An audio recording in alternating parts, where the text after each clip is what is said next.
Inilah kegiatan yang dilakukan Lembaga Konsultasi Kesejahteraan Keluarga atau LK3 Dinas Sosial Kabupaten Bogor pasca terjadinya pergeseran tanah di Kampung Curug, Desa Bojongkoneng, Kecamatan Babakan Madang, Kabupaten Bogor. Petugas menghibur dan bermain bersama anak-anak dengan menggunakan peralatan seadanya. Tidak hanya bernyanyi, dalam kegiatan ini petugas juga mengajak anak-anak bermain permainan tradisional. Tujuannya agar anak-anak dapat terhibur dan gembira, serta dapat melupakan secara perlahan kejadian bencana yang dialaminya. Tidak hanya kepada anak-anak, petugas juga melakukan trauma healing kepada para orang tuanya. Ternyata karena memang banyak anak-anak ya di sini, jadi kita sekalian kegiatan LDP, layanan dukungan psikososial, biar anak-anak itu tidak terlalu trauma terhadap kejadian bencana ini gitu. Karena memang anak-anak yang rentan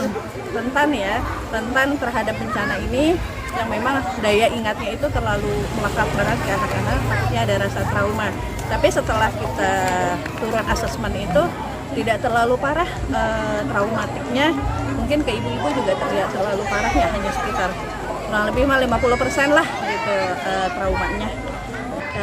Kegiatan kita sih hanya edukasi aja ya, edukasi lebih banyak bermain ya ke anak-anak gitu.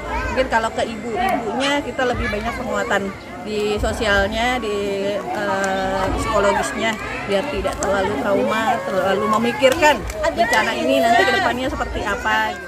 Dari Babakan Madang, Kabupaten Bogor, Edi Junaidi melaporkan.